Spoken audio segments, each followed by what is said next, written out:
কথায় আছে না, ভালো সময় বেশি দিন থাকে না।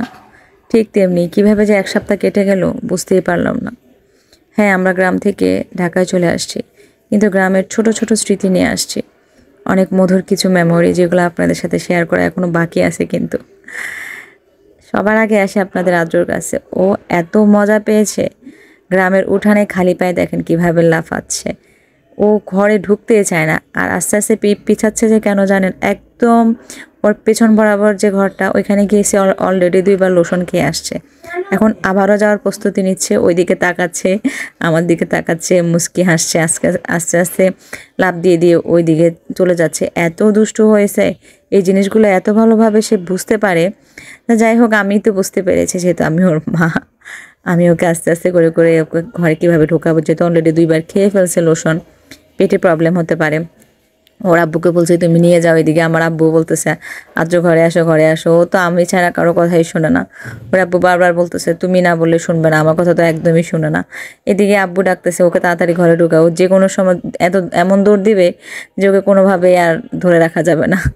তো যাচ্ছে না, এক প্রকার জোর করে তাকে ঘরের ভিতর ঢুকায়। পরে আব্বু নিয়ে গেল, নিয়ে নানা নাতি বসে বসে গল্প করা শুরু করছে। এদিকে আমার স্কুল লাইফের বান্ধবী, তার মেয়ে, ছোট মেয়ে, অনেক কিউট না মাশাল্লাহ। সে আমি তাকে জিজ্ঞেস করতেছি আন্টির সাথে ঢাকা যাবা? সে যাবে না। সে আসছে, আমি যে ভিডিও করছি সে আসছে বারবার। দেখছি এত মিষ্টি মেয়েটা। আমি আর ওর আম্মু আমরা প্রায় 2 বছর একসাথে আমরা স্কুলে ছিলাম। আমরা অনেক ভালো ফ্রেন্ডশিপ ছিল আমাদের। ও এখন সংসার নিয়ে ব্যস্ত, আমি তো ব্যস্তই।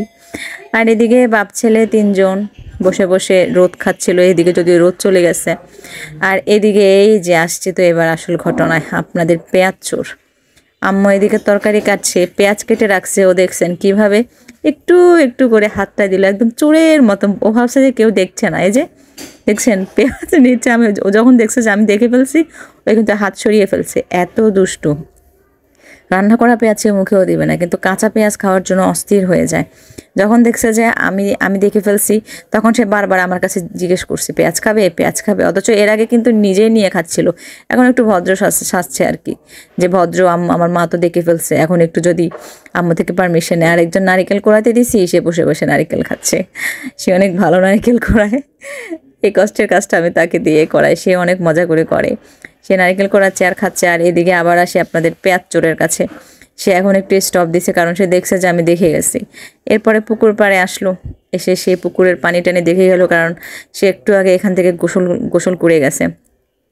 এভাবে ছোট ছোট অনেক মেমোরি আমি ছোট ছোট করে যতটুকু পেরেছি ক্যামেরা বন্দি করেছি। ইনশাল্লাহ আস্তে আস্তে আপনাদের সাথে শেয়ার করবো। আপনারা আমাদেরকে ভুলে যাবেন না কিন্তু।